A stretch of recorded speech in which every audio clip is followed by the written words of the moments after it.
آج اگر حکومت پوچھ لیتی ہے کہ یہ مال کہاں سے آیا، یہ بلیک منی ہے یا وائٹ منی، تو لوگوں کو جان کے لالے پڑ جاتے ہیں، اور پھر ساری رات جو ہے وہ ٹیبل پہ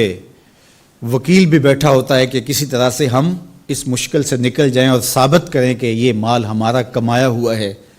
یار حکومت پوچھ لے تو راتوں کی نیند اڑ جاتی ہے جب رب نے پوچھ لیا، اور وہ پوچھے گا، قدم ہٹنے نہیں دے گا، وہ پوچھے گا من این اکتسبہ، کہاں سے کمایا۔ بہت سارے لوگ ہیں جو مال کماتے ہوئے اس کو بھول جاتے ہیں کہ ہم مال کیسے کما رہے ہیں۔ فرمایا کہ میری امت پہ ایک ایسا زمانہ آئے گا کہ لوگ اس بات کو فراموش کر دیں گے کہ جو ان کے پاس مال آ رہا ہے وہ حلال ذریعے سے آ رہا ہے یا حرام ذریعے سے آ رہا ہے۔ مال کی محبت اس قدر غالب ہو جائے گی کہ حلت اور حرمت اٹھ جائے گی، اور جب کوئی شخص اس مقام پہ پہنچ جاتا ہے، طمع اس قدر بڑھ جائے، پھر سمجھو کہ اس نے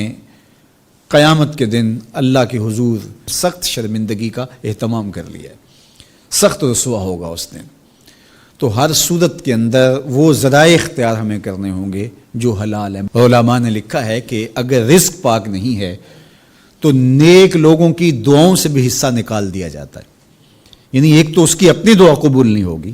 دوسرا نیک لوگ جو دعائیں مانگتے ہیں، اللہ پوری امت پہ رحم کر، پوری امت کی خیر فرما، تو اس شخص کا حصہ نیک صالحین لوگوں کی دعاؤں سے نکال دیا جاتا ہے۔ تو قیامت کے دن اللہ اپنے حضور سے بندوں کے قدم ہٹنے نہیں دے گا جب تک یہ سوال نہیں پوچھ لے گا کہ تم نے رزق کمایا کہاں سے۔ اور پھر دوسرا سوال ہوگا کہ وفیما انفقہ، اس کو خرچ کہاں کیا۔ عمومی طور پہ ہم اس پہ تو زور دے دیتے ہیں کہ مال حلال ذریعے سے کمانا چاہیے، کسی سے زیادتی نہیں کرنی چاہیے، جھوٹی قسم سے مال نہیں کمانا چاہیے، کسی کو دھوکہ دے کے مال نہیں کمانا چاہیے، مال کمانے کے ذرائع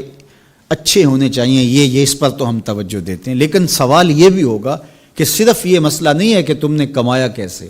یہ بھی مسئلہ ہے کہ تم نے مال کو خرچ کہاں کیا، مصرف کیا تھے اس کے،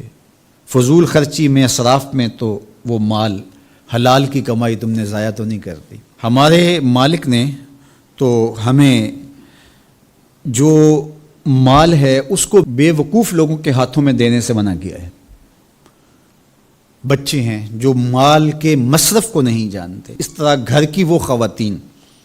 جو مال کے مصرف کو اچھی طرح نہیں سمجھتی اور فضول خرچی کرتی ہیں، تو شوہر کی ذمہ داری ہے کہ وہ اخراجات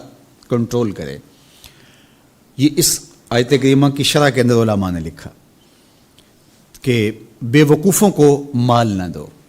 چونکہ وہ اگر غلط جگہ پہ خرچ کریں گے جہاں خرچ نہیں کرنا چاہیے تھا تو اس کا حساب آپ کو دینا پڑے گا۔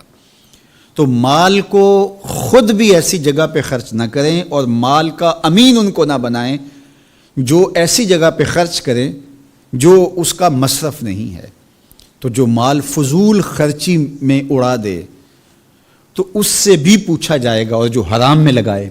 سراسر حرام میں لگائے، اس مال سے عیش و عشرت کرے، اس مال سے رشوت دے کے کسی کا حق چھینے، اس مال سے کسی پر ظلم کروائے، کسی پر زیادتی کروائے،